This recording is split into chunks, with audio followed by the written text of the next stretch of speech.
Welcome to another edition of How Valid is the Validity from Nashville, Tennessee. I got my buddy Chad Bearden from the Chad Bearden Band here with me. Say hello, Chad. Hello, Chad. What a dork. Yeah, I've been accused of that a time or two. Chad has 60 kids, so every once in a while he just gets around the country, and he decided to stay with me tonight here in old Nash Vegas. Wow. I just love coming here. Chad, I mean, you haven't been affected by the coronavirus, have you? Oh, no, I just completely lost my job. And, just locked in the house for 3 months. Has that been difficult for you? Which part? Losing my job or Yeah. locked in the house? Yeah, I mean, we were having probably our best year ever. And right in the middle of that, this pandemic decided to happen. Well, I definitely know the feeling. I mean, I started a podcast Yeah. to take up my time. I wish I knew how to do that. Also wish I knew how to hire people like producer Parker. Well, just get a guy to live next door to you, give away a radio, have the guy next door win, and hire him for cheap labor. Parker's here today producing the show. He did a great job last night. We're hoping we can have 2 in a row. You know, this is just a show where I like to talk about things and introduce you guys to people that I've met over the years. We have a great guest on today from Degy Entertainment. It's going to talk to us about the entertainment industry and how it's affected that, and when maybe we might see a concert again one of these days, or a sporting event. I guess I've also learned that this past week, which I didn't know, you can't drink Clorox and go out in the sun.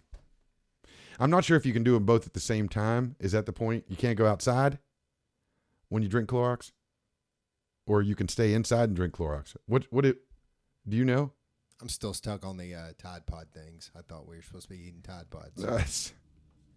Probably same people. Same people. This guy's got kids. You know, did you get any money from the government yet, Chad? No, the government gives you money? Yeah. I thought they just took it. Well, I mean, the bottom line is this is all coming to a kind of a head because, you know, now that states are going to open back up or are going to attempt to open back up. You know, I guess I was talking to a buddy of mine that works for Sony the other day, and, you know, he said that they had one of the best months in April that they've had. And, you know, when you really think about it, there's a lot of people that don't need the $1,200 check they're getting in the mail or some of the other, you know, and then you really think about this, that if you're on unemployment and you're getting $200 a week or whatever the case is, you're getting $600 on top of that. In some cases, people are making more now than they were before. And I mean, this is an issue, right? But the thing it is that, you know, these guys, now there's some expendable income. I don't know if that's the point behind all of it, but it's definitely happening. People are buying car stereos and they're going to Lowe's and. Yeah, I was in a bike shop the other day, and the guys in this, it's a local mom and pop bike shop. The guys were telling me they've done more business during this quarantine than they had ever done. He said he was placing 3 orders a month for bikes where he might do previously 1 order every 2 months. I mean, I don't think there's any question. Anything that has some sort of something you've been wanting to do for a long time. Now, I mean, this is the time. And I mean, again, some people, and I would say a lot of people didn't need $1,200. They could have got by. I mean, it would have sucked, you know, whatever the case is, but they could have got by. And now you got $1,200. You're buying a TV, you're buying a car stereo, you're buying a bike, you're buying something. And then again, if you're on unemployment and you're used to making $400 a week and now you're making $800 a week, I mean, it's totally interesting. And I mean, the bottom line is, to the largest extent, you can't, we've talked about this the last 3 weeks, you can't put this kind of money out into the economy. Inflation's going to go up. Things are going to cost more. I mean, Nashville is already talking about a 30% tax increase once this thing kind of subsides. I mean, property tax is going to go up. Some of these governments, that got hardest hit, bigger cities, New York, things are going to cost more because more money is out into the system. I mean, that's just how it's going to work. I mean, it's all these different cycles are normal in most life, but this is so abnormal. I don't know if anybody could really predict how bad inflation's going to be. I mean, you realize we were watching today that the World Banks and the Federal Reserve, I mean, they write checks with no money in the bank. I mean, they just create, whenever they write a check, they create money. And the more money that they put out, and every country's finance is backed by, every bank in the world is backed by the US dollar. It's really, we have a segment we're going to get to later that I definitely want to dive into that. But I mean, does anybody know how money works? I mean, it's really interesting. I mean, in the 70s when the gold standard left, I mean, this thing is all faith-based. I mean, it's the Bible, I mean, I guess the other thing too is when you look up in the sky, planes are still running too, right? Yeah, I saw on TV yesterday there were flights to New York with full people. Like, it was full of people. They said the airlines were doing their best to try to leave middle seats open or things like that. They were also giving people protective gear and sanitizing everything and all that. But apparently people are still flying. People are still traveling.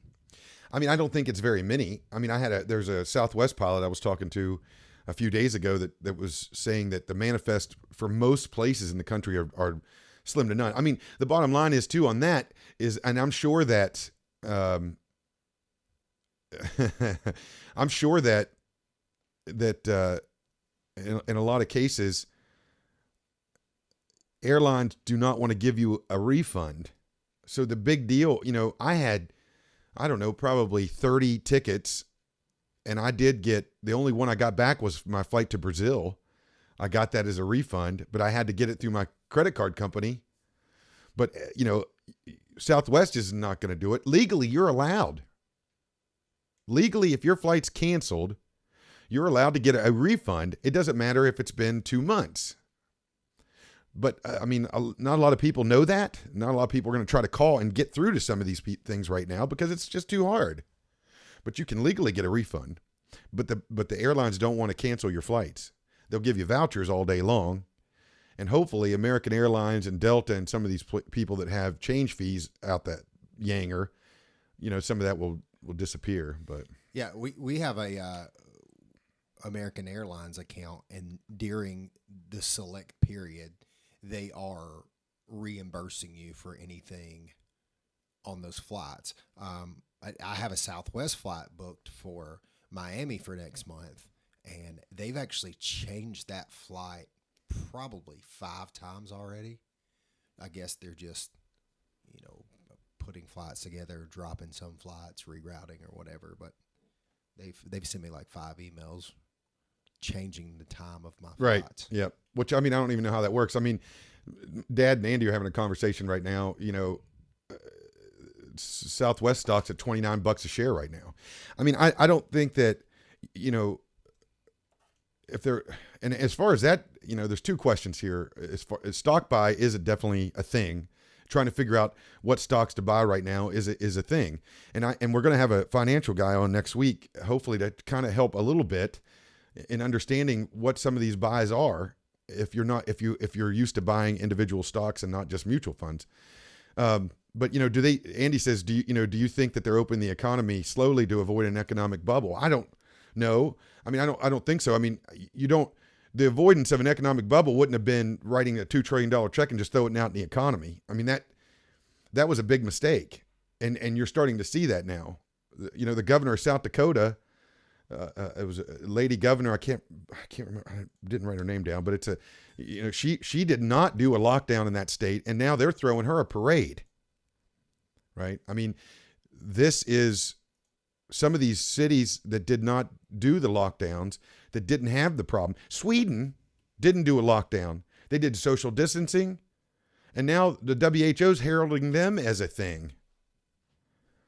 where they were a grade A to this whole situation because, they didn't do the lockdown. And so, I mean, is there something else behind this lockdown? I mean, were we trying, is there a greater hand at play? Because I just don't think that at the end of the day, coming out of all this, we're going to find that this was the way to go. And how you put this kind of money out into the economy without any way to really deal with it, really put it out correctly. I mean, they had the first package, the second package, now the third package. You got the AOC clip. I don't try to get in the middle of Democrats or Republicans, but AOC is to me a fascinating person, because I liked politics from such a young age. But this woman, represents, Queens and New York City. I mean, this is a very, relatively, I'd say, diverse group of people. And this is her. Play the clip.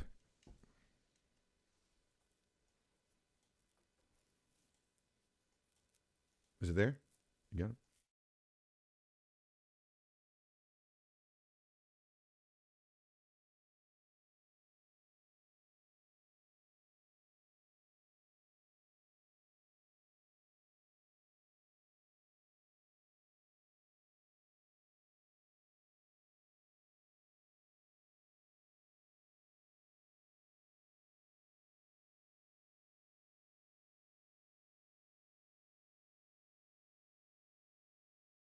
We have to fight to fund hospitals, fighting to fund testing.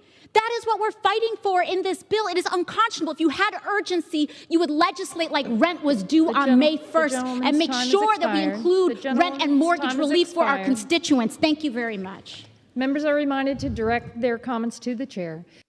I mean, how is this a political issue? Right? I mean, the issue that she's making is that, and this was a thing with Barnes & Noble, Steak Shack, Ruth Chris. There's been countless other companies, I think even Olive Garden, that got millions of dollars that shouldn't have got it, and they started to give it back when somebody found out about it. But these are the people that passed the bill. They didn't even know what was in it. It was like the healthcare bill a couple of years ago with the Obama. It's so big, we're going to have to pass it to see what's in it. And what could you have done with the time that they're arguing about this crap? You're the one that passed the bill. Republicans are the ones that passed this bill. And they just pass it. And you don't think that people are going to try to take advantage of the situation? Are you out of your fucking mind? I mean, it's just like, you don't think somebody's going to take advantage of this situation? There aren't businesses that aren't going to not try to get the money? Because the regulations in the beginning, if you applied for these loans in the beginning, there was no regulations. It took them 2 weeks, almost 2 weeks, to get the economic disaster relief down to where it was going to be $1,000 an employee, and you could only have so. I mean, they all started changing and changing. If you got in before any of that stuff happened, maybe like a Ruth Chris or a Steak and Shake or whatever the case is, so what? You were just doing what you were doing. Chris, Yeah. there was no audio in the first part, so I'm going to play it back. It's all right. Don't worry about it. Is the second half played? Yeah. That's fine.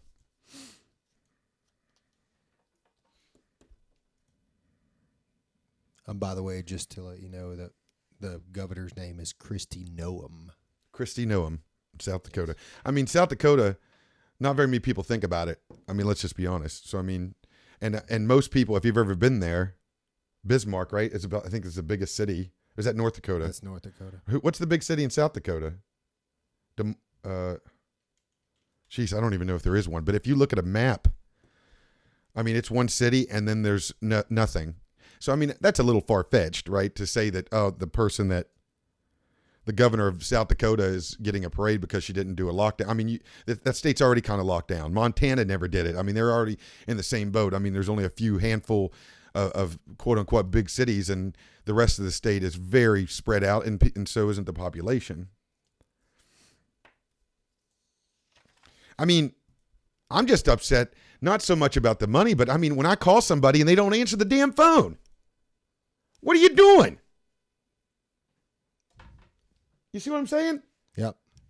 How in today's situation do you call somebody and they don't answer the phone or don't text you back in a reasonable amount of time? Yeah, I get the I'll call somebody and I'll get a text back. What's up? Why can't you just? This would go a lot faster. You would waste less of my time if you would answer the phone. Let me have a 15-second conversation. We can all go on about our day. Instead, I got to spend 30 minutes typing out 18 replies to your okay. Why? Let's go back and play her clip. You're right. I didn't realize it was a thing. Yeah. Play it again. The gentlewoman from New York is recognized for 30 seconds. Thank you, Madam Speaker. And on behalf of my constituents in the Bronx and Queens, New York's 14th Congressional District, the most impacted district in America, calling people, losing their families every day. It is a joke when Republicans say that they have urgency around this bill. The only folks that they have urgency around are folks like Ruth's Chris Steakhouse and Shake Shack. Those are the people getting assistance in this bill. You are not trying to fix this bill for mom and pops. And we have to fight to fund hospitals, fighting to fund testing. That is what we're fighting for. All right, cut it off. Cut it off. If you had urgency, God you would legislate almighty. like rent was. Hospitals wasn't even a problem. There was no full hospitals. They kept everybody out of hospitals. What are you funding? What are you funding? Didn't the governor just turn away the medical ship? Said they didn't. Need Yeah, it in New anymore? York. You know, I mean, China builds. There's, you know, if I spent 25 minutes understanding the WHO, just trying to get a brief overview of what this is, because like the United Nations, the WHO is of all countries in the world, except for Taiwan, because of the Chinese, but that, you know, whatever.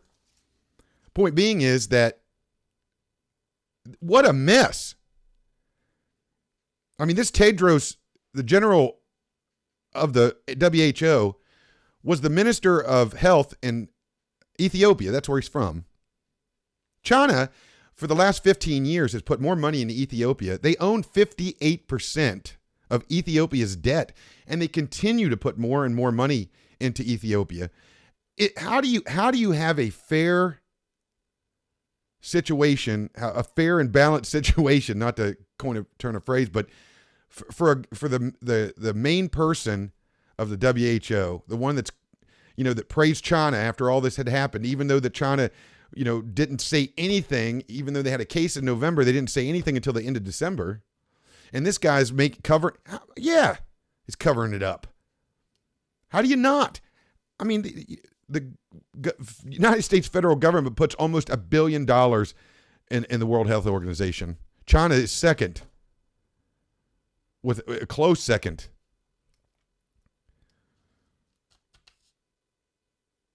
I don't even know how you can't even care, right? I mean, how do you, even if you see something that bothers you, even if you see something that makes you uncomfortable or your skin crawl, what can you do about it?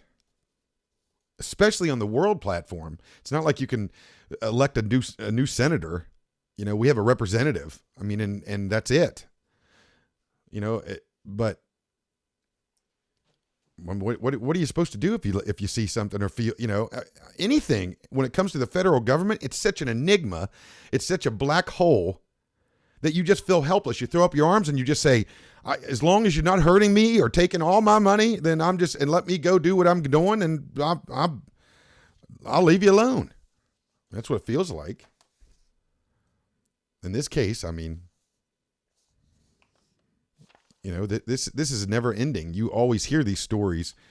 You know, China's going in now into South America and Central America and buying up, like they did here, property and business. And, you know, I mean, is it just a world takeover situation? Is this one way to do it? Was this way? Because, I mean, can we we can't deal with this problem again, right? I mean, if it happens in the fall and people start getting sick again, you can't do this again.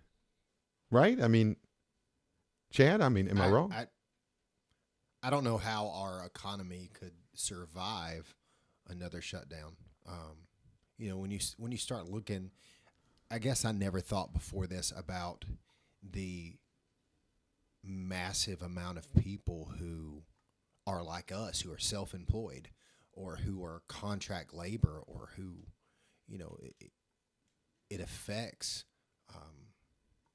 in such a large scale way.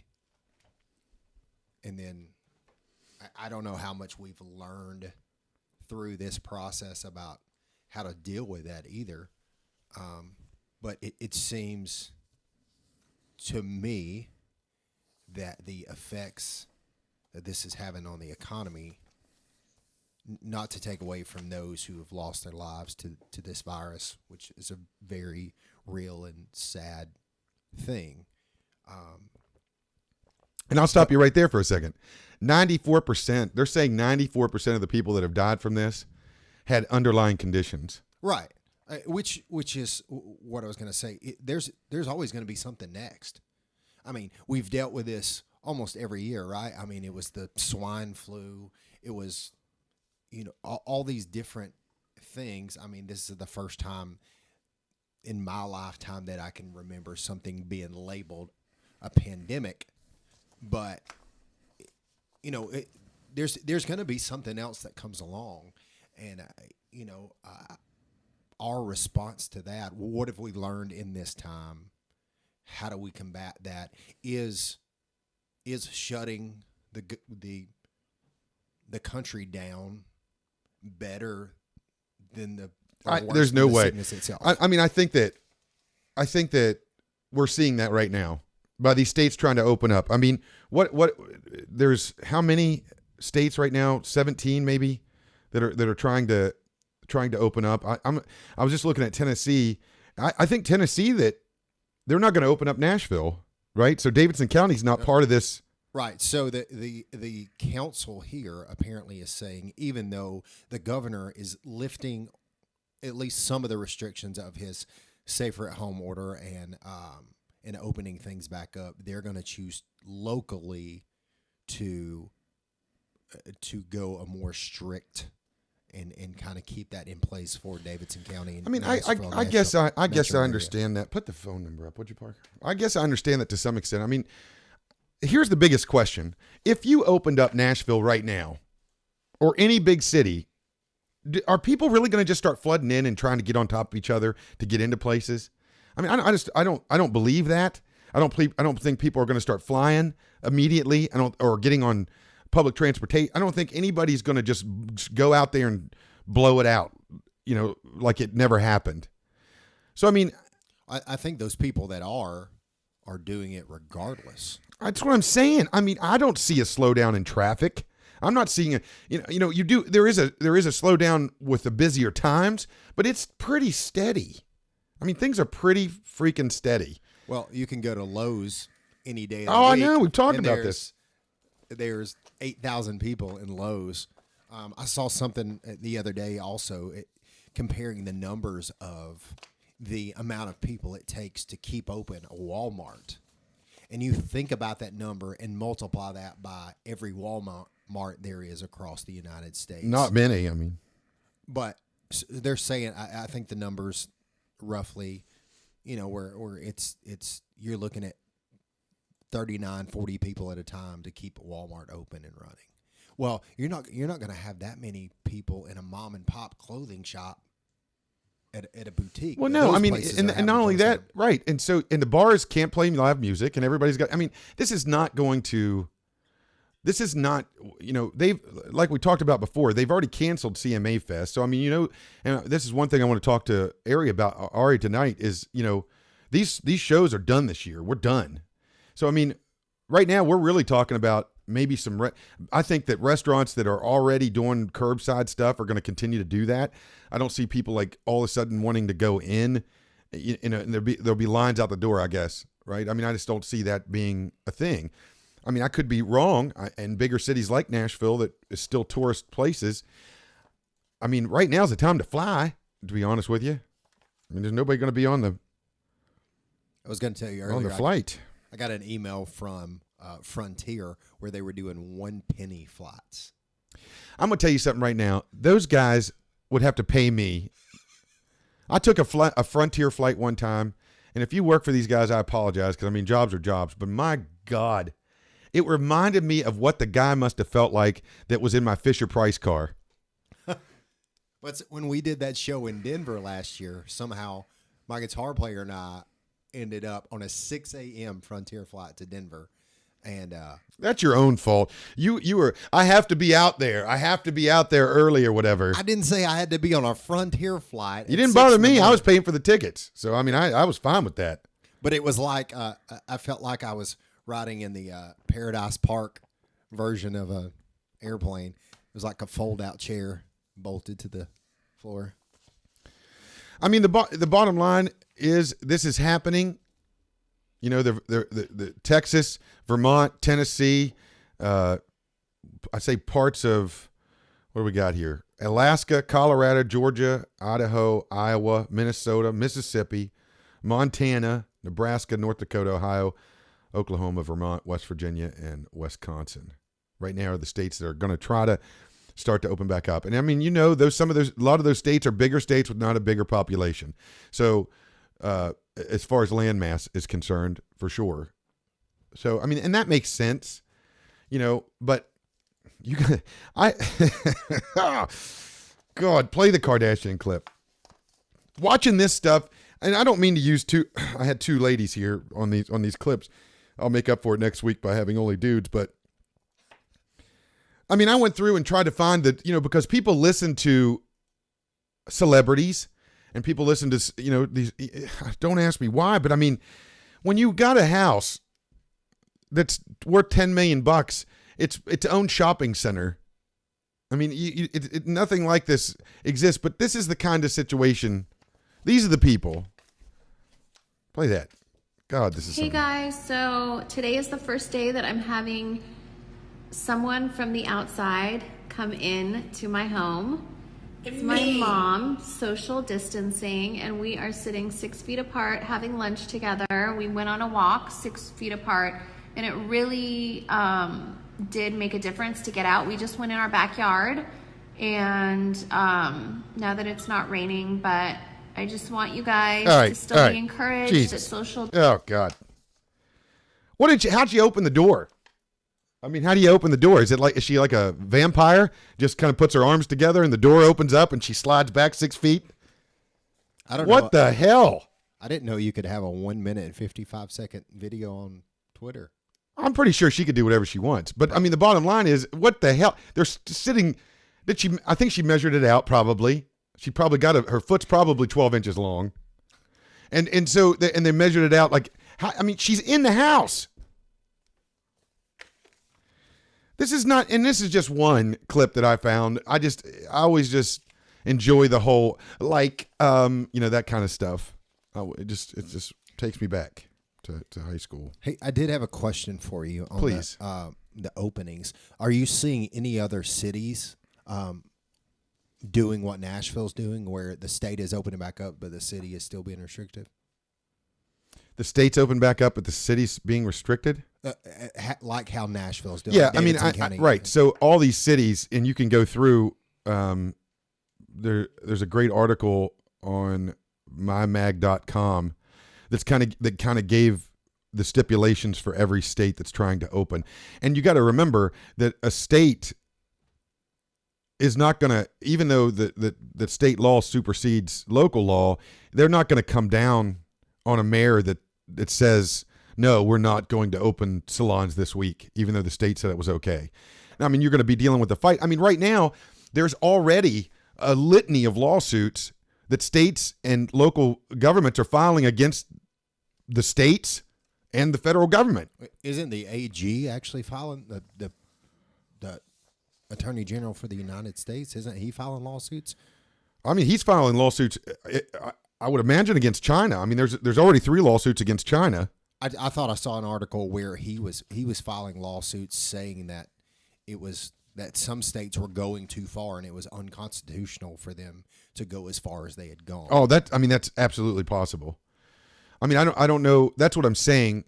There is, when you systematically get down to every city, every municipality, every mayor, every governor, you have no idea what can happen, what's going on. I mean, it's really going to be interesting because this is the number one thing is people are going to be looking for compensation, and where's that going to come from?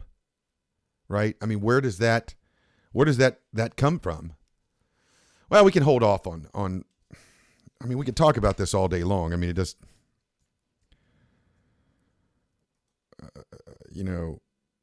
it's the most mind-boggling part of it all is that things are going to cost a lot more. So if you did get $1,200 and $1,200 is what it's worth now, and a year from now, it's going to be worth about half of that. Maybe a little more, but it's going to happen. You can't do this. And I don't even understand, what are you putting people back to work with? I mean, again, unemployment is paying over $800 in some cases a week. And that's the other thing too. When you go to these stores, I know up until about a week ago, Kroger's, everybody in that store was not wearing a mask. Nobody was wearing a mask. Shouldn't all those people be dead already? I mean, I didn't see people wearing masks at Target, at Walmart when I went. I mean, at Kroger's. I mean, I can't imagine I'm the only one. No, I think, obviously every company has its own policy and all that. I know I obviously have insight into particular grocery stores, but I think, I've seen the plexiglass, the signage, all that kind of stuff. But when I was in Target in North Carolina last week, and their whole staff is wearing masks. I don't know if it's that particular. I mean, I think it's happening now. I think that everybody's wearing masks now. But my point is, I mean, is it too late now? I mean, it just, none of this makes any freaking sense. None of it makes any sense. Now the WHO is again saying that Sweden was the one that they're the one that's making everybody, people need to resemble that situation. But first it was China, when they were China built 2 freaking huge hospitals in 2 weeks, and nobody was in them. Can you bring this up, Parker? Where's he at? I know he's in there somewhere. What are you doing over there? Were you sleeping? Turn on your mic. Everybody wants to talk to you. Everybody, this guy has been in the industry since he was 20 years old. I think he's going on 100 now. Maybe. I don't know. That isn't true. But his name is Ari Nisman, and he's with Degy Entertainment. And I kind of wanted to have him on just because I know that everybody, what are you going to do when this stuff starts to subside and you still can't go to a baseball game or a football game or a basketball game, or you can't go to a concert, or what are you going to do with, is the social activity the most important part, or is it getting to the salon or your attorney's office, or is, people having court and all that kind of fun stuff? Because the entertainment industry is screwed. I mean, there's no movies getting made. There's no music. I guess to some extent, Chad, right? I mean, you can still make music right now. I mean, people are still in studios, aren't they? I think it's, I was in the studio last week, but it was me and a producer, and we were never even close to each other. But, I think there's technically being music made, but I don't think you could ever replace the feel of an actual live show.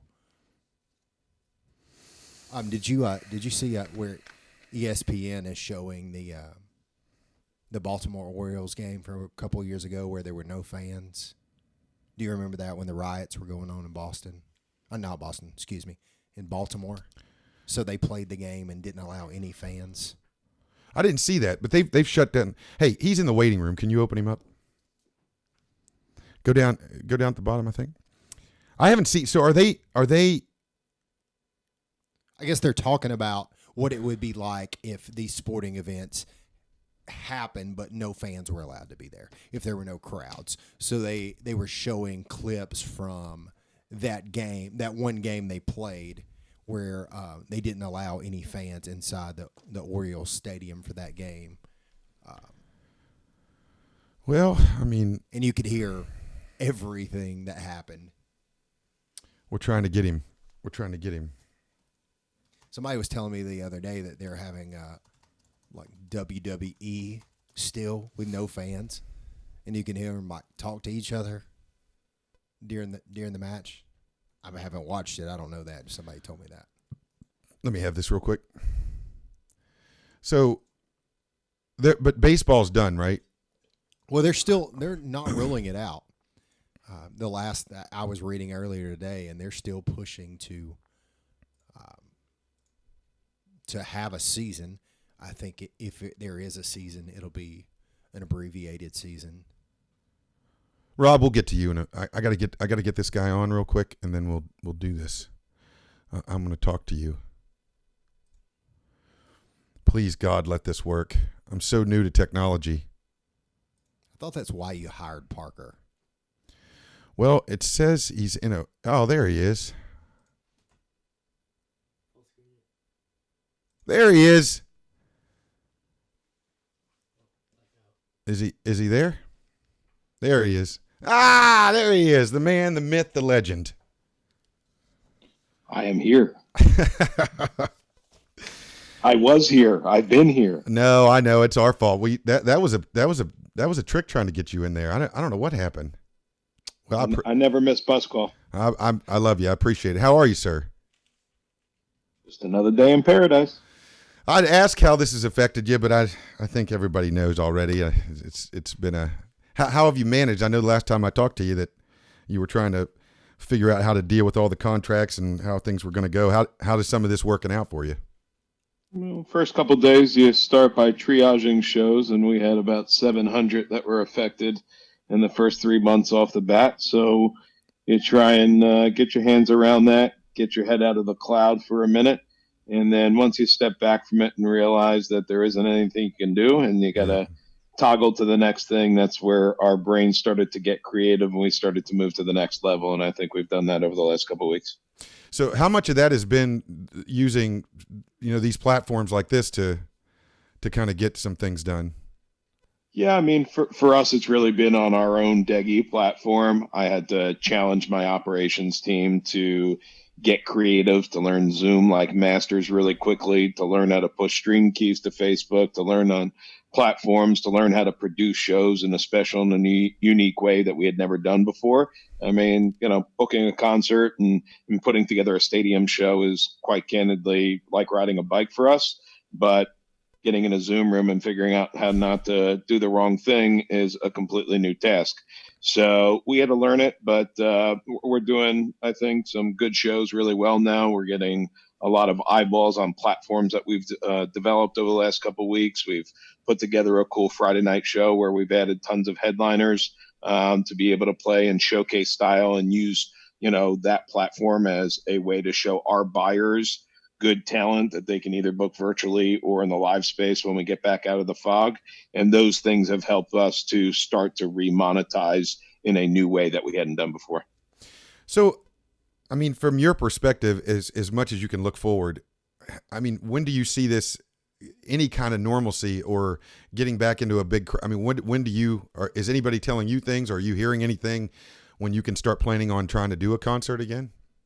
Yeah, I mean, well, I talk to agents, every day and managers every day, multiple times a day from all specters of the music business, and everybody's got differing opinions. The problem is it doesn't matter what anybody's opinions are right now. We're going to have to go with, I hate to be cliche, but the virus will probably determine the timeline. Sure. And everybody's, personal quarantine and listening will probably determine the length of this timeline.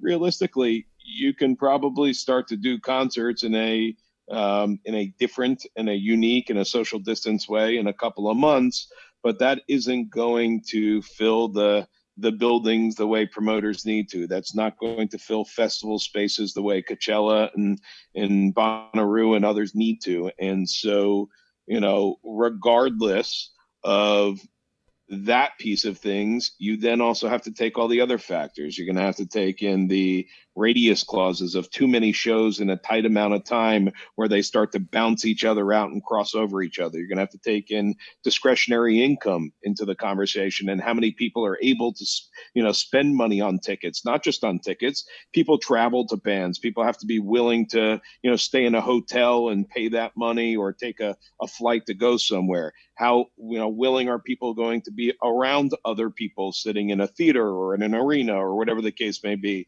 All these play into probably the startup level of what people can do. Fortunately, we work in a space with college and military mainly, and certainly we have some other related stuff, but those might be able to social distance a little bit better because they're not driven by tickets and ticket sales. I think that the most difficult thing here will be for the bigger promoters and the bigger shows who have to contend with this entire myriad of stuff all in one shot to try and go back and do business the way they did again. And I don't think they're going to be able to for a while. So these states that are thinking about opening up now, I mean, are these states that you're looking at, as potentially the first ones to start working with, sooner? I don't know if it's that I'll be ready to work with them because they're opening up sooner or because they're going to set themselves back and it's actually going to make it more complicated down the road. I don't know yet. What I will tell you is, we have a big July 2nd show at the Army base at Fort Gordon in Georgia, out in Augusta. And Georgia, of course, has, decided to open itself up and do business. What does that mean? I don't know what it means for 2-3 months from now, but if we can push that show back, I probably have a better likelihood of it playing, and we're exploring that right now. So, just because states are opening up doesn't necessarily mean that they're going to be in a race to open up social gatherings and concerts quicker. What we're doing is we're trying to manage to the doomsday scenario, which is how do you do it for 5 people or 10 people or 20 people or 50 people? And doing it for 500, 1,000, 2,000 is easy. That's what we sometimes do. So how do you social distance events if they bring capacities down to an extremely low level? Or for that matter, if we remain not being able to do concerts for a while because of those capacity levels, how can we do it better and still be able to create that experience online? So I don't know that any race for a state to get open is necessarily going to be the barometer towards me doing a concert quicker in that state. Hey, Parker, can you put his name on the screen for me? We're talking to Ari Nisman with Degy Entertainment, a booking agency that I've got the pleasure to know over the last year, and brought him on to kind of talk about the entertainment industry. And I mean, it's something that people are thinking about because obviously, a lot of what we do going outside of is, when you're eating out, you're going to a game, you're going to a concert, you're doing something, right? And obviously those things, even though the states are opening up, those things are not really going to be something that happens.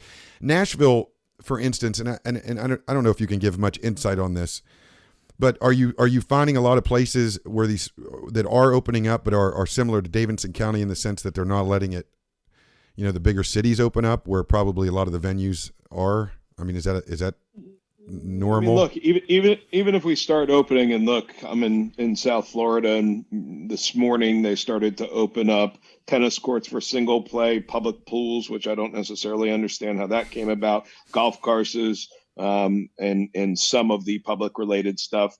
They have not started to allow restaurants to open where they could social distance people. Even if the bars open up, bars are not necessarily going to be a place that are conducive for music shows and artists to not only go on and be on a cramped stage, but also to have people sitting at table 1, table 5, table 9, and 14, and that's all you can put in the venue.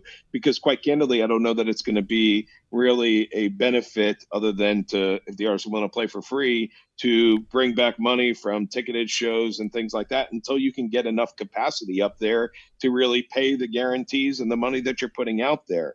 You also have the situation that just because we can go out, you don't know that people are going to want to go out in that setting quite yet. Yeah, we all need music.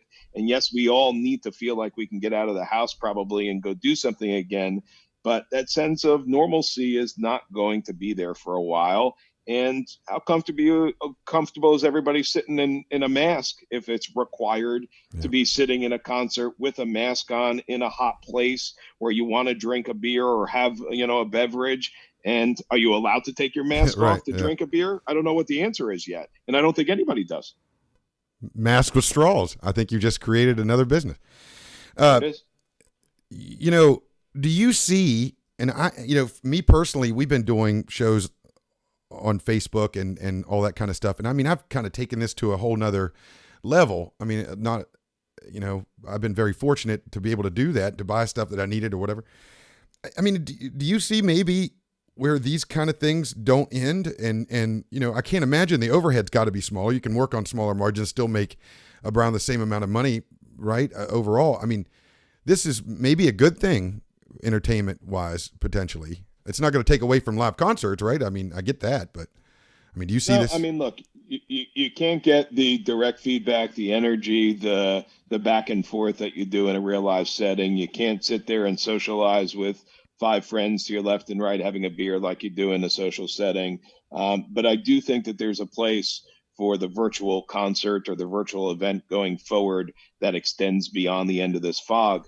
I think what this has shown us, the same way it's shown the college industry and possibly high schools, middle schools, that they can virtually teach if they need to, and that there is potentially a place for that down the road. Look, don't think that, the University of Phoenix and DeVry and some of these other online colleges learned that years ago, right? And they made their business on it. Now every other college in the United States simply had to catch up in the last 5 weeks to what they've been doing for years. Yep. And so similarly, I think in the concert space, you had guys like Steve Aoki, who's been on Twitch for a substantial period in time. In fact, if you go to Twitch, you'll see most of those DJs who don't surprisingly have setups they just bought in the last week or 5 weeks off B&H Photo or Amazon, where you could barely get the stuff that's available.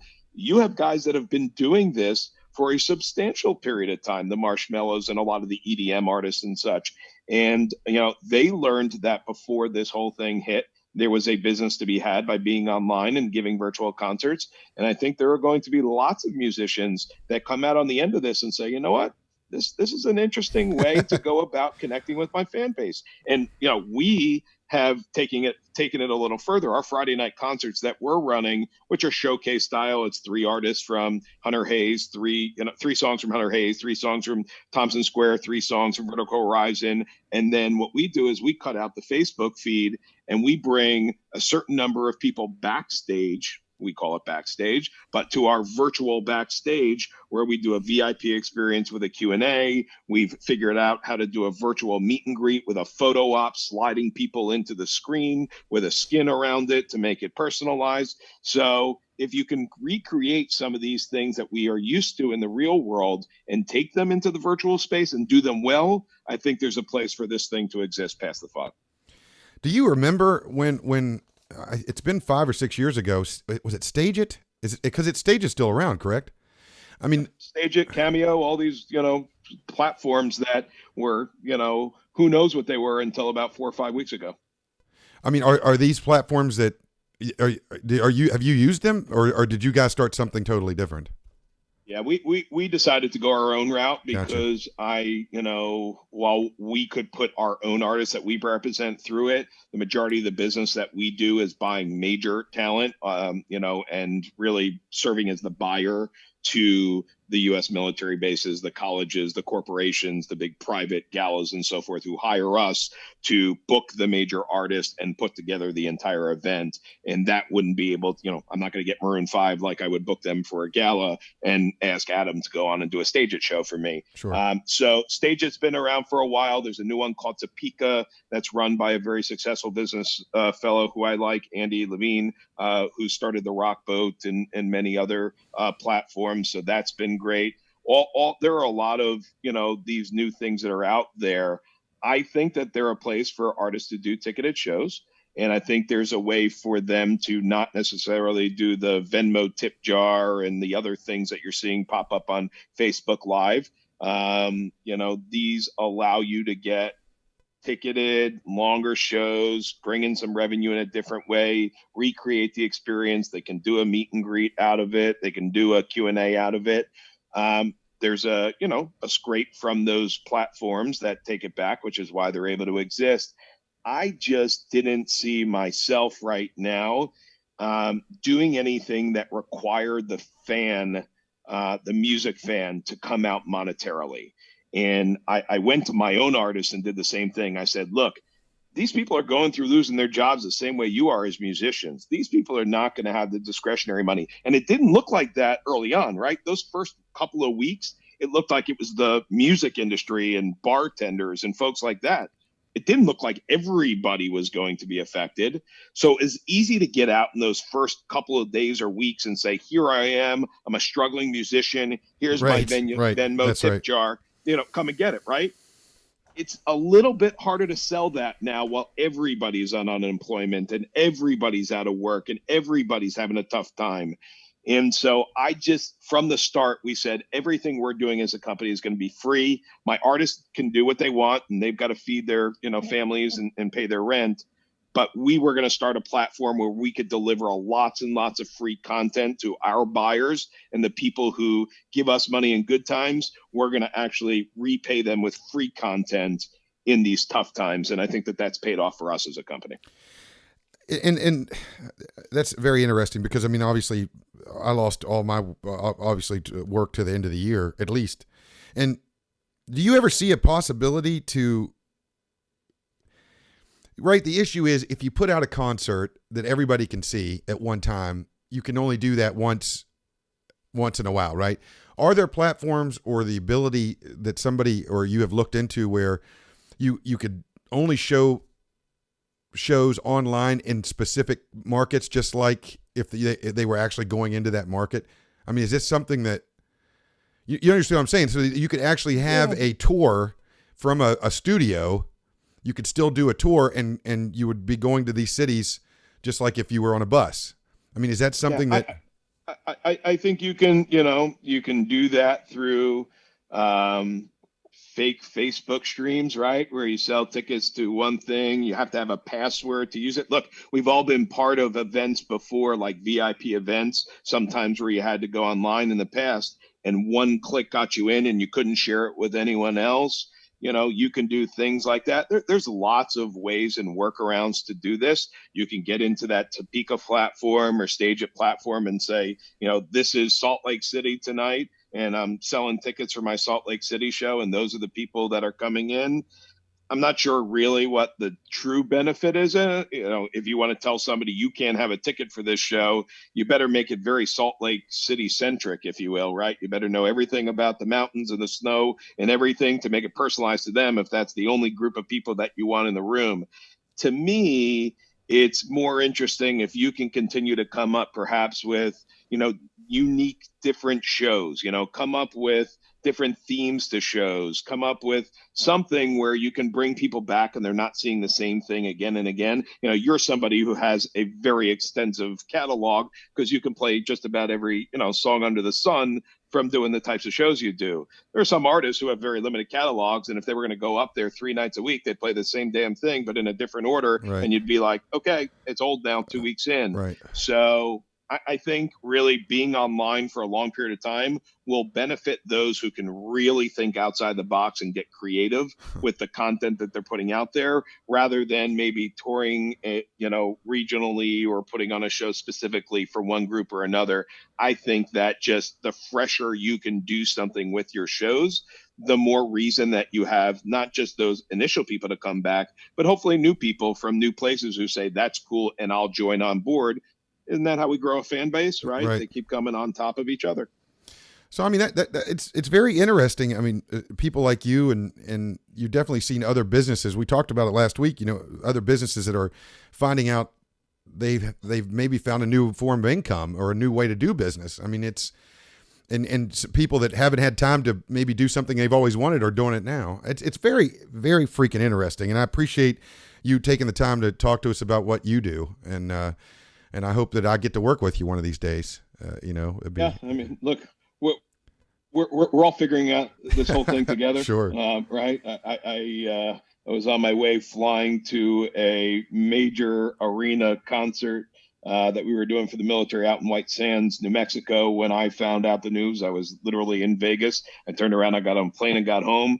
I sat there and sulked for 3 days in denial and said, we better figure something out. Otherwise, I'm waiting until this thing happens. And so we figured it out along the way. I think we've now developed a platform for this Friday night live concert series that's working. We had 28,000 viewers last week.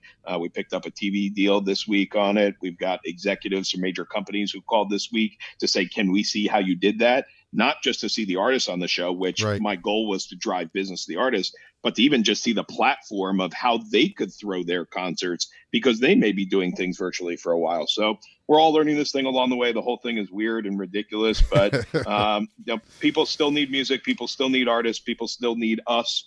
And at some point, this will be over. It may look a little different. It will be over, and we'll have the opportunity to go back to the old way at some point again, maybe in a new normal. But music will come back, and the music industry will come back.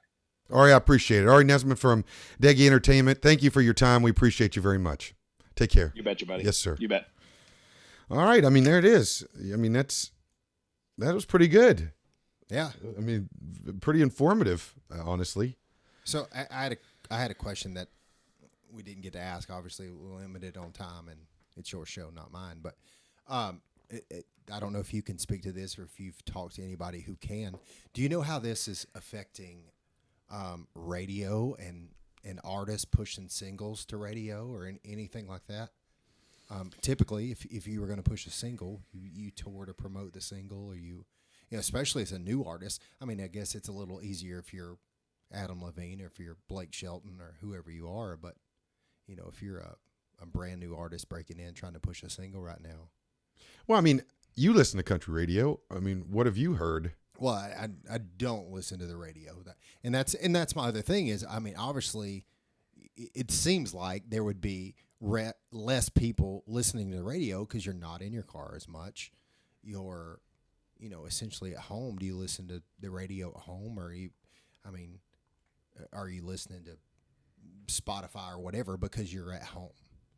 So how much effect is that having on radio? I think you answered your own question in the sense that you can't tour, you can't go out, you can't promote. I mean, these songs, just like James Bond went from being, premiered in April to August now. I mean, all that's happening. So everybody's holding off, and artists aren't doing anything because you can't go out and promote it. I mean, Dustin's a prime example, right? I mean, he had a single that he just had. I promise you they wouldn't have put out had they known this was going to be like this. Right. And so I guess that's my question right now is if for those people who did put out a single or,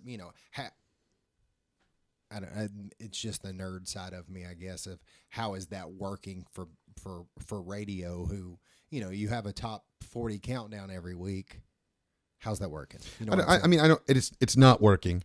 And I mean, the fact that you can't even go into work, radio stations are, some of the radio stations that I've listened to, WLS out of Chicago, I listen to quite often, and they're just playing 80s yacht rock now, because nobody's going into work, right. Which is really fascinating to me because a lot of the jocks and stuff, for instance, Shapiro's on that station and he's doing his from home. I mean, most jocks could do their stuff from home. And I hate to call them jocks because, I mean, they don't play music. But point being is that station is just playing music. It's a talk radio station. Right. Well, I have seen where, like Bobby Bones in particular, and I only know this because I saw it on social media, where they're doing their show kind of how you're doing this, like Zoom.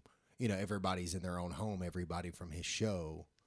But, and obviously it's a lot more talking than it is music, but it seems like there probably still is some music.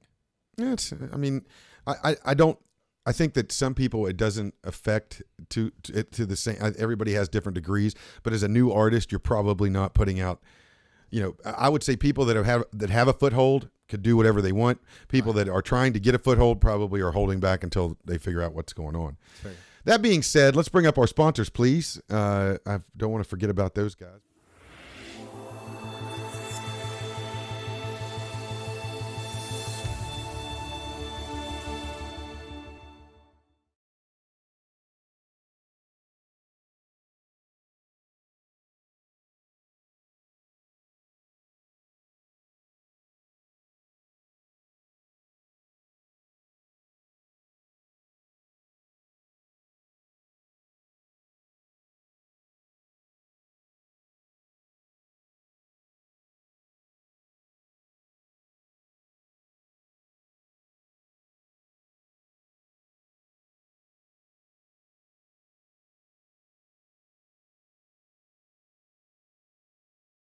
It's been around since the 60s, but these guys have kind of crafted this company has kind of crafted a new form of vitamins, and they work really well. I take the lipic acid and the glutathione, but we're giving away glutathione, vitamin C, and lipic acid tonight, and you guys are welcome to win. How are we going to do this? I think we should almost just do it. How are we going to do this? I'll tell you what. I'll take the third caller. How about that, Parker? This will be like old time. Third person to call in gets a free vitamin package, free vitamins, and the number's on the corner there. You can call in, and if you just want to call in to talk, we'll take we'll sit here and talk with you as well. To talk to Rob, he called in. He'll call back. If Rob, you're out there, call back and we'll get you on the air. We got to make these at the end of the show. We'll do this, Chad. Okay. At the end, that way I can prove that I did this. Last night, the Chris Weaver Band, we're giving away a radio, a bottle of whiskey. We're giving away all kinds of stuff. So I think that Rick is coming in at 9. What, I forgot what time. See if you can find him. Where's he at? Is my calendar? You got my calendar? Open up my calendar over there. So not to keep continuing on coronavirus, but I mean, I guess it is the forefront to everything. There was, I think music industry was definitely hit harder than anybody else, Chad, for the sheer fact that we lost everything for months and months out. It's not like they opened stuff back up and we're able to go back to work as a musician. I mean, it's right. Even still, you talk about venue just on a small scale, like bars, for instance, here in Nashville, they're going to open those places up at, I think, half capacity of whatever normal is, but you're not allowed to have live music in it. So, I mean, the bright side is at least, our friends in the service industry are getting to go back to work, those bartenders and barbacks and those guys. So that's great for them, but we're still kind of left in the unknown in what they call phase 4. We're not in phase 4, right? I mean, that we're barely in phase 1, correct? Right. Now I'm saying like they're having live music back is in phase 4. They just started phase 1, so you got to get through 1, 2, and 3 before we ever even have a shot at going back to playing music in a live setting, anyways. Can you do that for me? We're gonna do my buddy Rick Borgia is gonna come on and talk to us a little bit about something that, look, I don't know if you've gone to Best Buy or tried to get online right now and buy a webcam or buy a video card or anything at this point that had anything to do with going live streaming, it's virtually impossible to get it in any reasonable amount of time because of the amount of people that have been taking this hobby up. Just like me, in trying to find some of these equipment. When this first started in March, I've always needed to do this just because of my business, but I just didn't. And I kind of just left it up to other people or to work with other people that could do it. And so I just made this my goal was to figure out how do you do live streaming? How do you put this stuff out and put it out to different platforms and all that kind of fun stuff. But yeah, David said bars open half open in phase 3. Okay. And so, I mean, is Nashville going to be with everybody else in the state, or are they going to continue to hold Nashville back? No, I think the mayor is setting his own pace versus what the governor is doing with the rest of the state. So I think you're going to see outside Davidson County go back to quote normal faster than it's going to happen in the metro area. Yeah. So I mean, I think is Rick there? You ready for this? You ready? Everybody, Rick Borgia for Technology Today, our Technology Today segment. This guy is a Star Wars fanatic. Well, both. Star Wars fanatic. Can we get that? Are you going to be able to do it? Look at that setup. Oh, it's unbelievable. Look at behind him. That's outstanding. I mean, it's really the only reason I wanted you on the show today. It was just you wanted that, and that's actually true. And to everyone that's listening, watching in, I was on a Zoom tech support call with Chris, and he was distracted by everything that was going on behind me. And that's what I want you to be a guest on my show. And he told me, "Oh, it's because you know tech and all." No, he just wants to geek out over the toys. It is. I mean, I remember having maybe like less than 1% of some of that stuff growing up in the 80s. It's really remarkable. It really is. I don't want to harp on it. I mean, if I ever make it out to your house, I'll probably steal something. But anyway, so what I want to talk to you today about is a little bit of technology. And you had mentioned the streaming thing. I mean, it's top of mind, like you said. Tell us a little bit about what people can do to maybe if they want to start into this world. Well, absolutely. And like we said, it is top of mind because let's face it, we can't engage like we're used to. We can't be face to face and have that human contact. So virtual meetings are now the thing. And you'd be surprised how many calls and texts and Zoom meetings I do a day from just everybody calling saying, how do I get this to work? Or how do I do this? Even just watching my daughter who's distance learning now and watching the teachers struggling to do what they've been doing in their classroom with their kids now over a computer monitor. And the struggle is real. But the good news is it's not that difficult, but there are best practices to getting it right, and there are optimal tools to getting it right. First and foremost, before we're going to do anything virtual, before we're going to attempt any kind of webcasting, it starts with your internet connection. Because if you don't have the bandwidth, if you don't have the juice, then you're going to look like an 80s Atari video game, pixelated, just stuttering, sound's going to be terrible. So you got to work on that first before you attempt anything, because otherwise an attempt to join a webcast or stream out with bad connection is just going to be a bad day for everybody. So let's assume that you have the minimum requirements for internet, which, by the way, are roughly about 3 to 5 meg. I always say 3 meg for standard def video, 5 meg minimum for HD video. And that's for every connection that's going to be happening in your house. So that also sets up another best practice. If you've got a major web meeting on your calendar, the best thing you can do is lock up all of the Netflix users in your house in a room and take away all their toys and don't let them get online. Because the worst thing that can happen is you're going to be on a meeting and, my kid's trying to watch Trolls World Tour in the next room and she's blasting that and hogging all the bandwidth. And when you're looking at your internet bandwidth, keep in mind there's two things that it's not just the download, because everyone, we're used to, I want a ton of download because I want to watch all the movies. I want all the internets coming in. But you got to pay attention to the upload too, because that's you going back out there. So you want to have some decent uploads. Like I said, 3 to 5 meg. You're going to spit out some quality, 5 meg, so you can get a good HD stream out. Talking technology wise, I always start with sound first, because as you know, you could lose the lights, you could lose the video, but as long as they can still hear you, you still have a connection.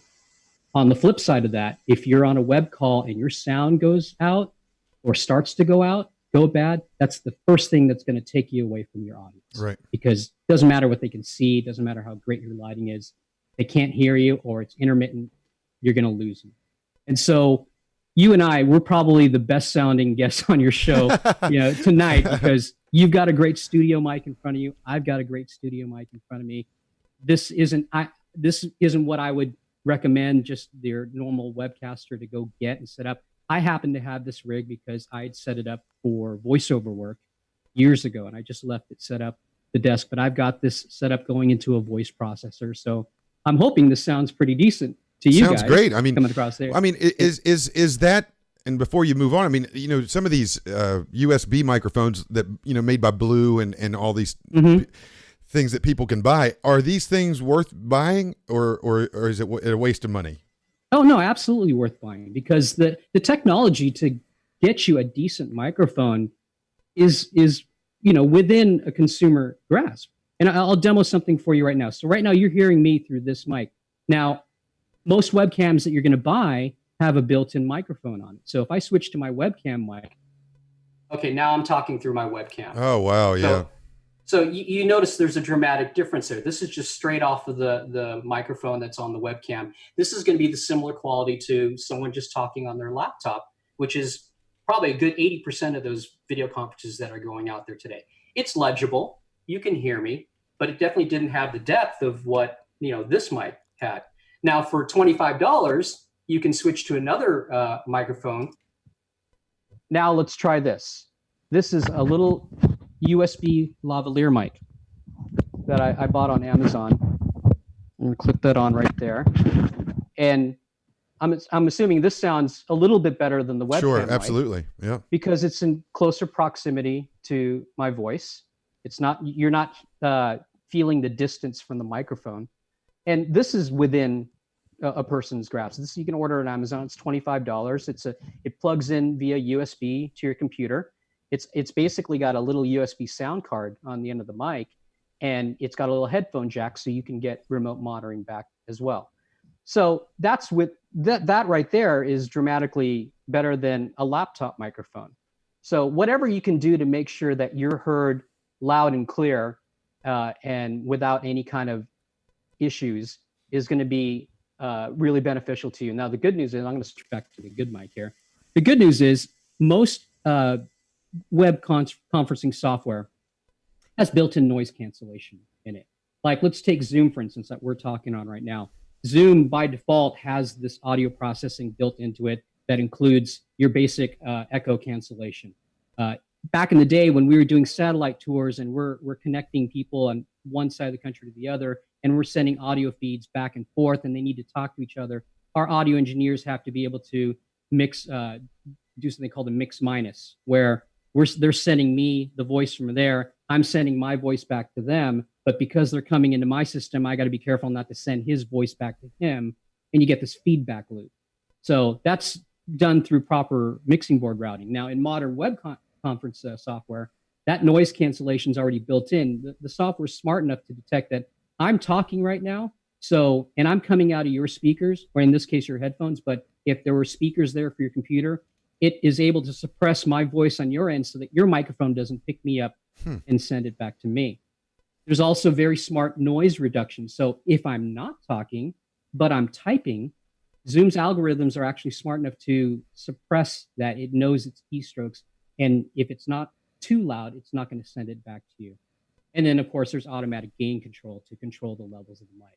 So that's built into most web conferencing software. Is that an algorithm, or is the algorithm a gate? I mean, isn't that what a gate does, right?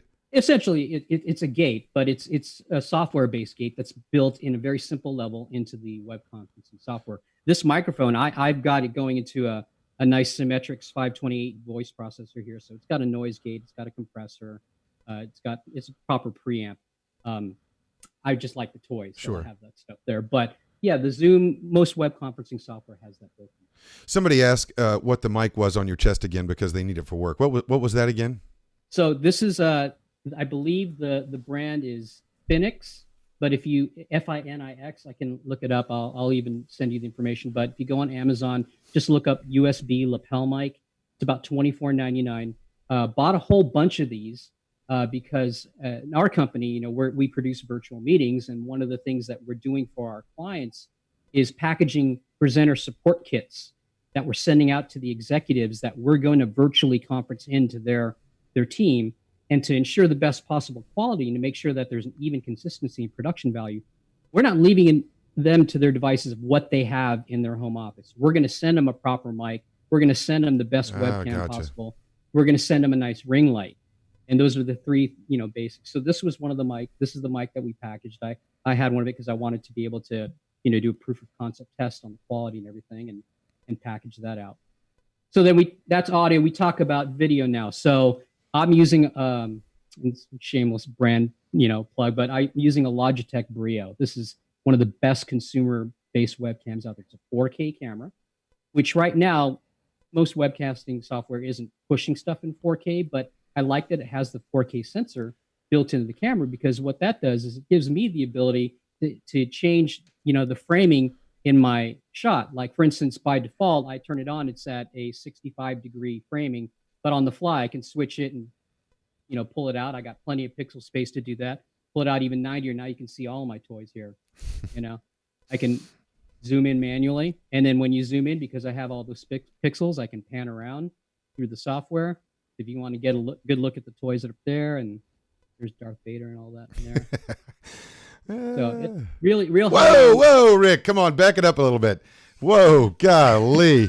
I'm a little close. That's HD. So a great camera. Now, here's the thing. You touched on it right when you teed up this segment, is that everyone, webcasting is top of mind. Everyone's engaging in the virtual market. The unfortunate thing about that is technology that we would normally have at the ready through Amazon is now hard to come by. And now you're going to, you know, pay a premium for it. This webcam normally retailed for about $160. Now it's about twice that to get this webcam right now. And you can't get it through the normal retailers like Amazon or Best Buy. You know, I needed to order like 4 of these last week, and the only place I could get them in a decent amount of time was on eBay. Brand new, people had gobbled them up, and now they're selling them at a little bit of a premium. Even the capture cards, you and I talked earlier today, the Blackmagic Decklink cards, the switchers, all that stuff is selling at a premium right now. It's all, if you go to the normal retailers like B&H and Adorama, places like that, they're all back ordered because the demand is so high. But you can get them eBay, third-party sellers, but they're going to charge a premium on that.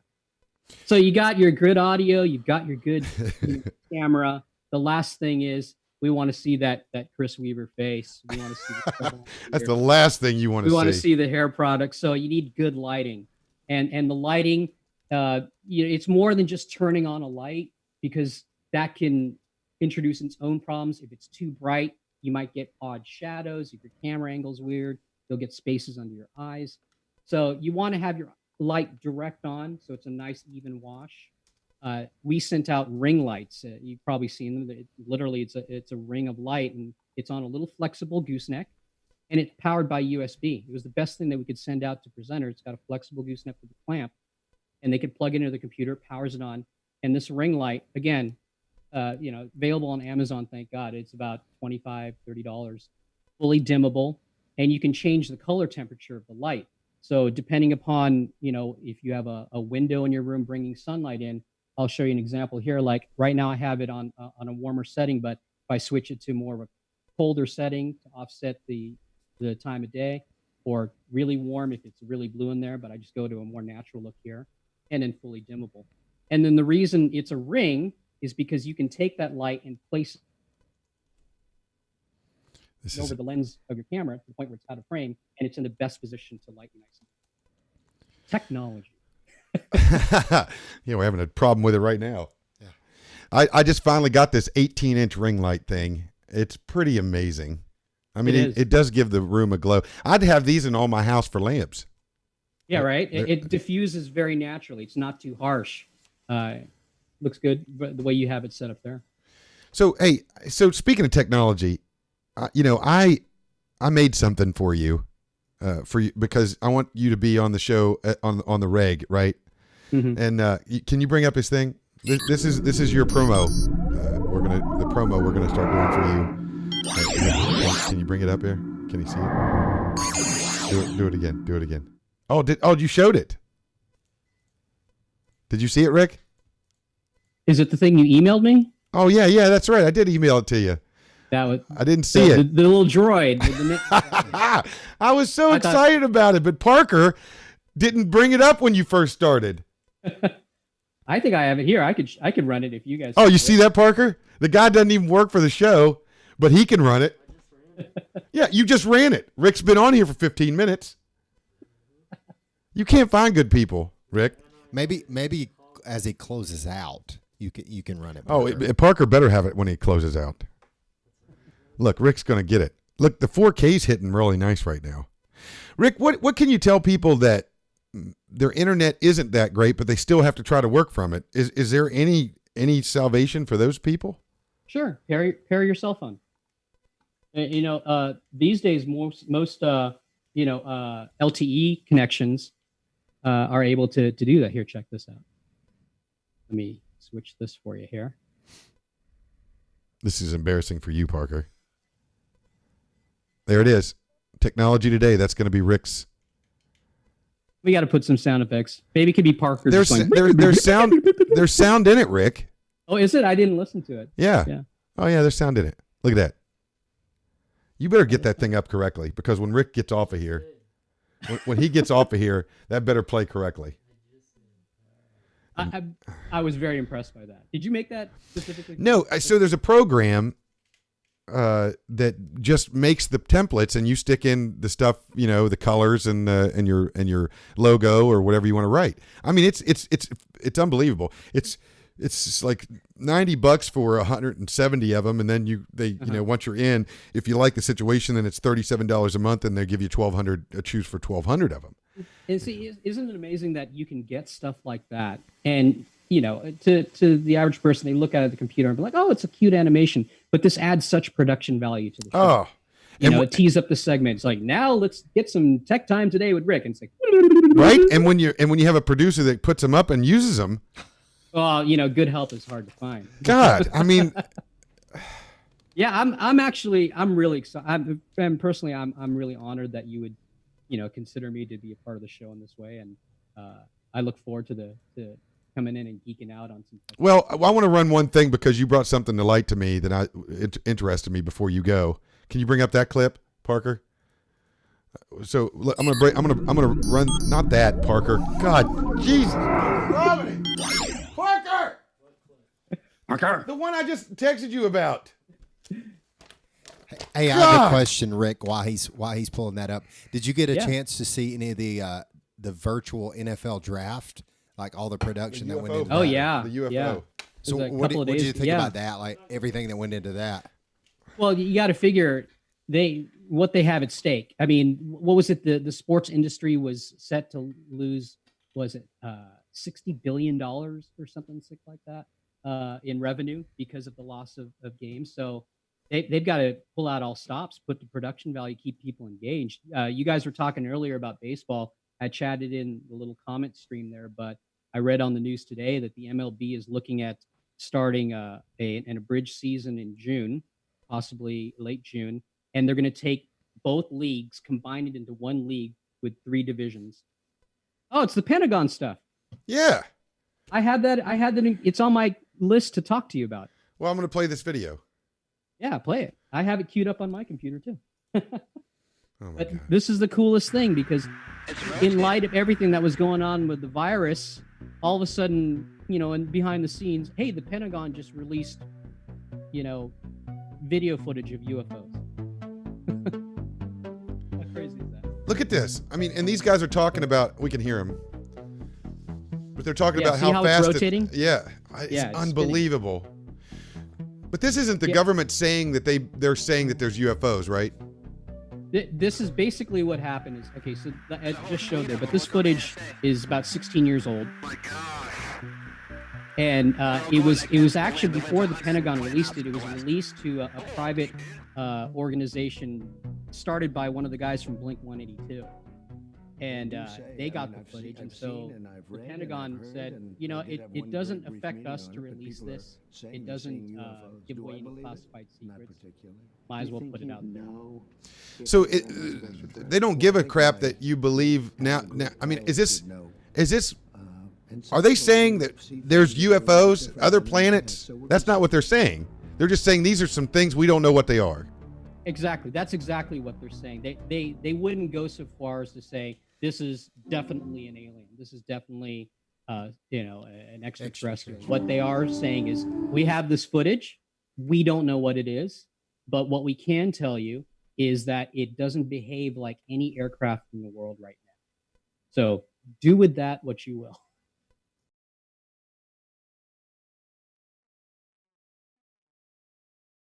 You know,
me and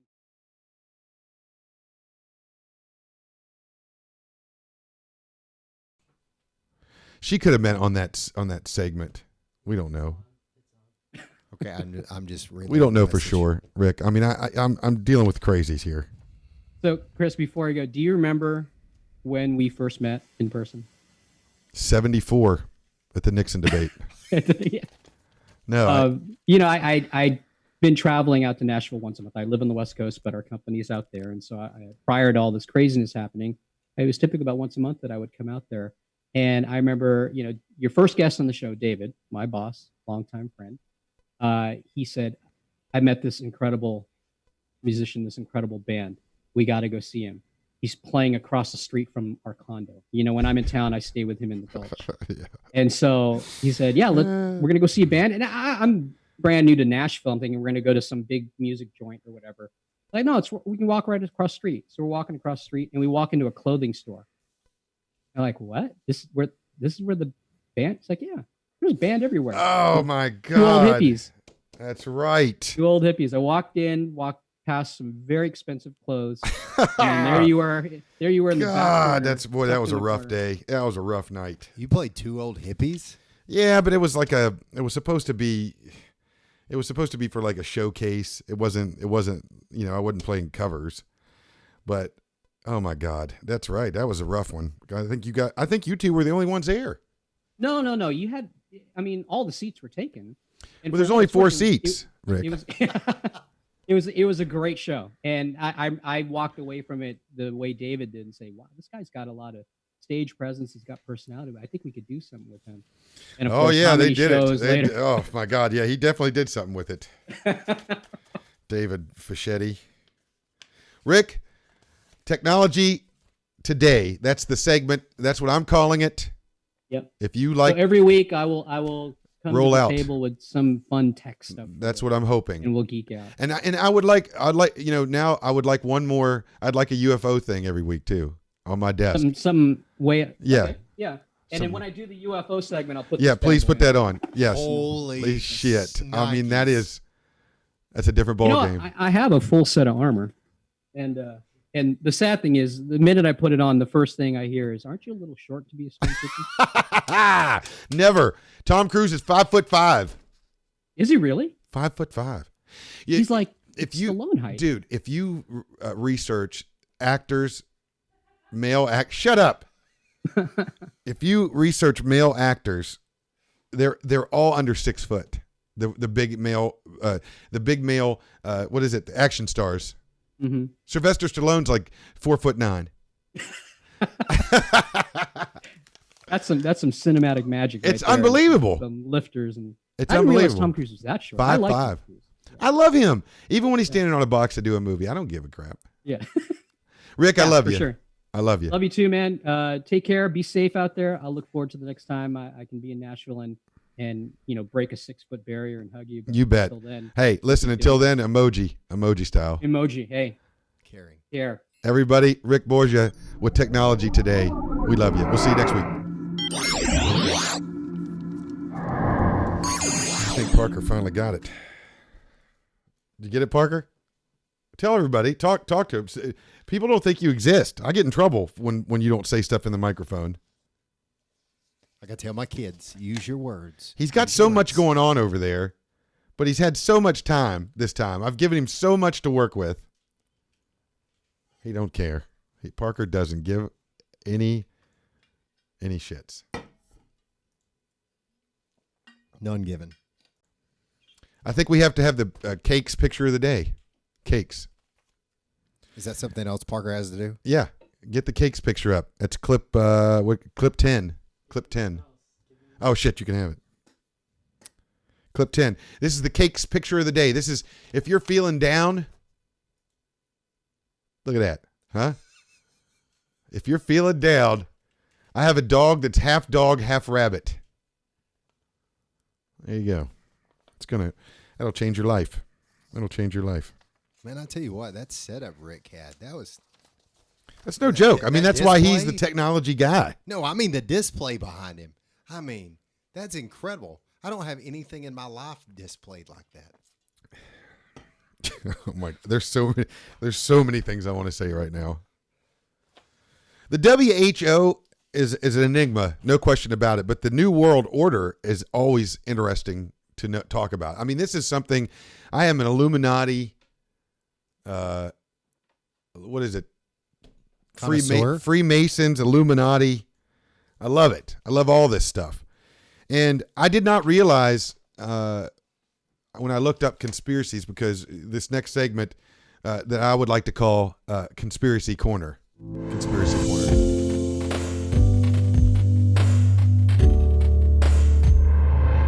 So I realized that The double burst. Dude, Parker just flipped me off with both hands. With both hands, he flipped me off. Because he did his job. Because he finally did his job. Oh, wow, Parker. Oh, wow. Wow. Oh, God. You know what? Parker doesn't understand the part of this where I write his check, see? You got to get paid before you flip off the boss. He's already tapped into that. Give me that paper money. I wrote on earlier. No, not that one, sir. The other one. There you go. Thank you. So, I did not realize the controversy with the Denver airport.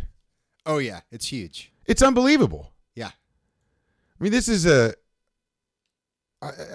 fact that this stuff exists, and you know it exists, but then when you actually see it and people have dove into it and turned and made it a thing.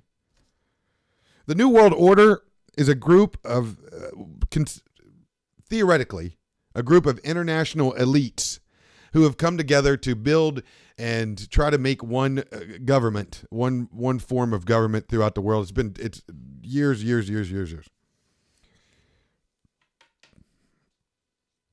The Federal Reserve System was kind of based on this skull and bones idea, and if you really look at the World Banks, and that is a discussion that I definitely want to have at some point in time, how the World Banks work, because the Illuminati are supposed to own 14 of the 15 world banks, and come to find out that it's pretty much all somebody else writing a check, and that there's no money backing anything that is written by these people. It's really fascinating. But anyway. Well, if you look at money in general, you see Freemason signs all over money. That's right. And you see Freemason signs. I mean, well, we'll get to this first, but let's. The first thing we want to talk about. What clip are we on here? Is the first thing that I want to talk about the Denver airport. We're going to break this down in just a little bit. This mural. Bring up the mural. Where's the mural? So the paintings in this place are ridiculous. I mean, look at this. There's 3 dead women in a caskets. There's one of them has a Nazi soldier that has a gas mask and is holding a rifle running. What is that? Do we only have the one picture? I mean, the other one with all the different people that look like the great, what is it? What was it? What was the Nazis? I mean, it's a lot of Nazi symbolism and a lot of. I mean, can you? We'll get to it. I mean, because we got to do them in order, Parker. Yeah. The next thing is this freaking 33-foot horse called Blucifer, as it's nicknamed. It killed its creator. The guy was putting it. The guy was setting it up, and it falls on him and kills him. I mean, look at this thing. Why would you even? Who wants to look at that going into the air? This does not make me feel comfortable about flying. It's pretty badass looking, though. I'm not going to lie. This is the most interesting part. I mean, I'm sure a lot of people have seen this in your hometown. The Mason's Lodge. Look at this thing. And if you add 1994 together, you get 33, which is the date that this thing was dedicated, and it's the highest level of Mason you can possibly attain. And it's made by the New Order. That's who commission. New World Airport Commission. What the hell is that? Is it? I mean, and there's these symbolism all over this airport. Look at this thing. There's nothing about this airport that makes me want to get on a plane. I mean, just to get away from the horse. Do you have a picture of the runway? That's what we're getting to. Okay. I mean, the Nazi symbolism is ridiculous. I mean, show them. Here's the damn runway. Oh my God! Are you kidding me? It looks like a swastika. Now, I will say,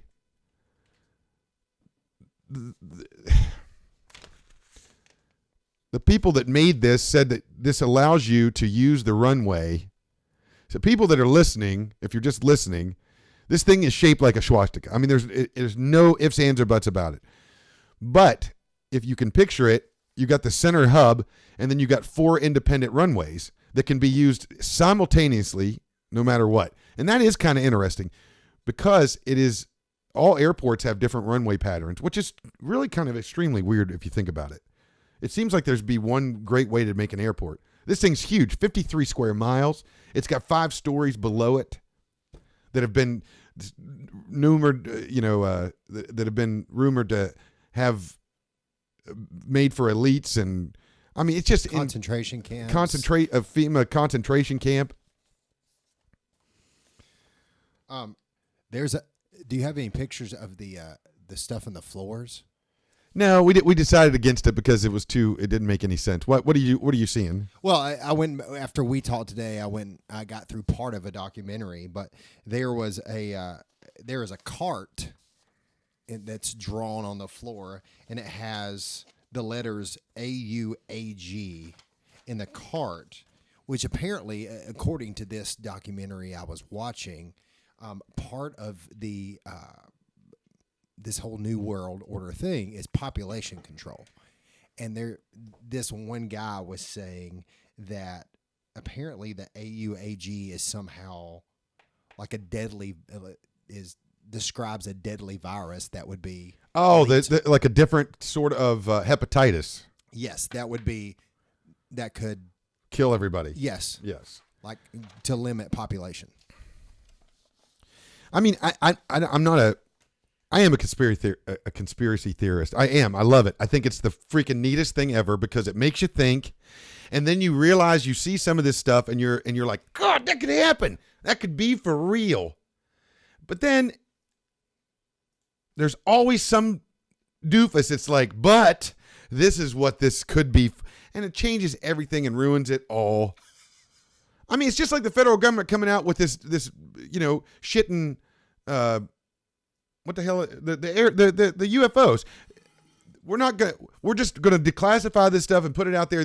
We've never seen anything like it. We don't know what the hell it is. There's not aliens. We're not saying there's aliens, but what is this? Are you kidding me? Look, I'm just saying it's a really good time to pull a CYA move and to go, hey, we threw it out there. We told you. It's just because you were paying attention to the other hand. It's not our fault. Well, I mean, it's very true. Again, the human mind, in my opinion, obviously, 99% of the people in this population you have to almost say, so what? Right? What are you going to do? If the federal government come out right now and said there's aliens and they're flying around us all the time, okay. Well, what are you going to do about it? Not a damn thing. You got to go. I mean, the COVID would stick you inside before an alien would. So the other thing is, as somebody who worked in government for a while, I mean, there's things that we as the general population, number one, don't need to know, but number two, we don't want to know. Like, that's right. Why would you want to know these things that all they're going to do is screw up your life? Because every single thing, it's going to make you think about it every single time you turn around. And you're going to alter your life drastically just because you know it exists now. Right. I mean, you can't do that. And that's, and I think that, to end on the conspiracy corner for this week, but I think that that's what we're learning with COVID is that you cannot jump on stuff until you take some time, because we definitely don't feel like now we did a month and a half ago when this first thing started. And I think learning about an alien, whatever the case is, we can talk about that next time. But this was Conspiracy Corner, the Denver airport.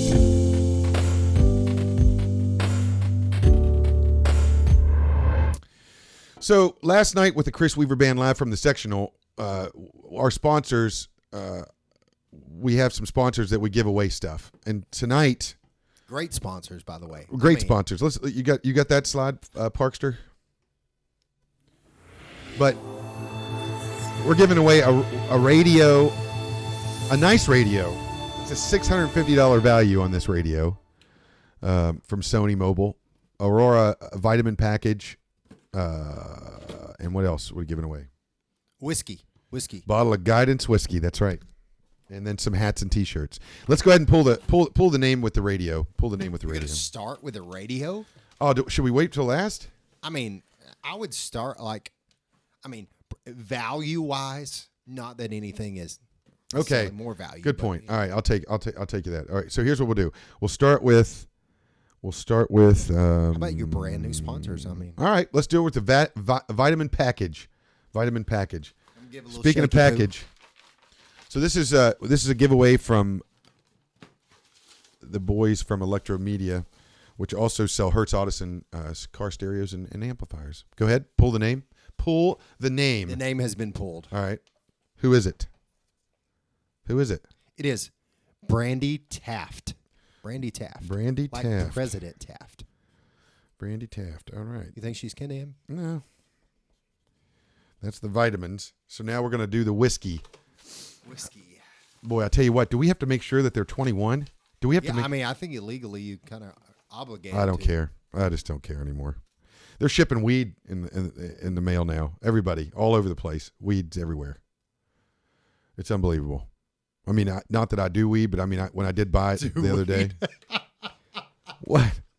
I don't do weeds. What am I supposed to do with that? I've just never heard that terminology before. I mean, I don't understand. It's a drug. Yeah. I don't do weed. Okay. All right. Okay. I'm going to announce except the when I do it. for the. I'm going to announce the winner for the whiskey. Okay. Now, Brett Lind, Lind. Oh, okay. Hope I'm saying that correctly. It is now. Yeah. He's not here to defend himself. Well, All right, so that's a bottle of Guidance whiskey we've given away, and now are you getting any hats or anything? I am, but I'm not. We don't have to draw those. Oh, okay. This is for the stereo. Car stereo. $650 value from Sony Mobile. You got me one of these for my birthday. I did. Before they were even a sponsor. I right? did. It's really sweet. Who won the radio? Teresa Cunningham picks up the radio. Teresa. What is- T-E-R. Oh, T-E. Oh, Teresa. I got you. What's her last name? Cunningham. Cunningham. Okay. Wasn't that Happy Days? Cunningham. Yes. Yeah. Yes. All right. Well, there it is. That's last night. So make sure you watch Chris Weaver Band live from the sectional, and we'll hook you guys up with stereos, hats, T-shirts, all kinds of different shit. It's gonna be great. And tonight, I'll give away a vitamin package if anybody wants one. First person to call in, I'll give you a package of vitamin C, lipic acid, and glutathione sent right to your Wasn't that freaking the first house. thing we gave away? No, that was for last night. This is Oh, tonight. We're doing a twofer. That's right. I like that. So, my buddy Greg, I told him I want to do a song of the week, and it's a song that, if you got a song of the week that you want to show us, just send it in. You can send it into what can you send it into? What can we send it into? I got to get that ding. You don't have an email address for this thing? That's what I got to get. Oh, You know what? That's a good point. You can send it into the Facebook. That's what we'll do. You can message the Facebook at the HVV Facebook HVV cast and a little Dropbox link there. Yeah. And you can send it to me, and we'll play your song of the week. Also, I'd like to thank Parker for being our producer tonight, and Chad Bearden of the Chad Bearden Band sitting in with us, talking entertainment, doing some stuff. I enjoyed this. It's kind of like we had our little radio show. No, it's very enjoyable, and that's what I keep telling everybody. If you had something you really wanted to do, who is this, Parker? What do we got? This is a call. This is going to win some vitamins. Hello, you're on How Valid is the Validity? Who am I speaking with? Who is this? Talk to me. I'll fire Parker right now if this person doesn't talk. Oh, he said they dropped. Talk to me, Goose. Call back really quick. Can we call them? It's over. That guy doesn't even have a chance at the vitamins anymore. It was probably a butt dial, anyways. It could have been a butt dial. Are you calling him back? Oh, that's my mom. Yeah, she can't. Oh, she's texting. I got you. Are you calling him back? Oh, that's fine. Yeah, I'm calling you back. It's John Fels. Oh, John. You don't want vitamins, do you, John? Hey, I'm listening, bro. I need everything I can. I'm an old man. Would you like to have the vitamin package? No. It's going to cost more than to ship it to California. So, plus, I'll probably have to pay a gift tax. Oh, my God. Listen, if anybody calls in that isn't John, I'll give you free vitamins. All right? Does anybody give a shit about their health? There you go, cousin. Cousin. We're related. Yeah, I know. Family and friends don't count. Oh, my God. Yeah, your mom is asking for the vitamins. I'm not sending there my you mother go. any vitamins. She's radiant without them. She doesn't even need them. I'm not putting her on here. I'll never get her off. I have to call Look how after. sweet your dad is. Chad was a big addition. I don't know if he's talking about my weight or Oh, just wow. like my contribution. But, I mean, I'm working on it, Mr. Weaver. I'm working on That's it. freaking great. Oh, what a good one. John, thanks for calling. Hey, well, but I mean, I got to be honest no with you, John. worries. Yeah, I When I tell appreciate people to this. call for vitamins, I don't expect you to call for. Get him out of here. Get him off the phone. Hey, all right, kids, use protection, huh? Oh my God. Get him off. Get him off. All right, all you cool cats. and God kittens. almighty. What the hell is wrong with these people? This is why you got to have a call screener.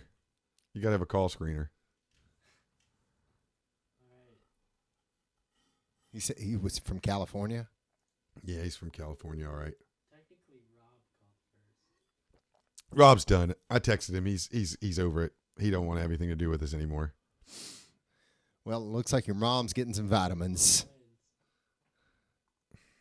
All right, whatever. I don't even care anymore. No, I don't want you to call her.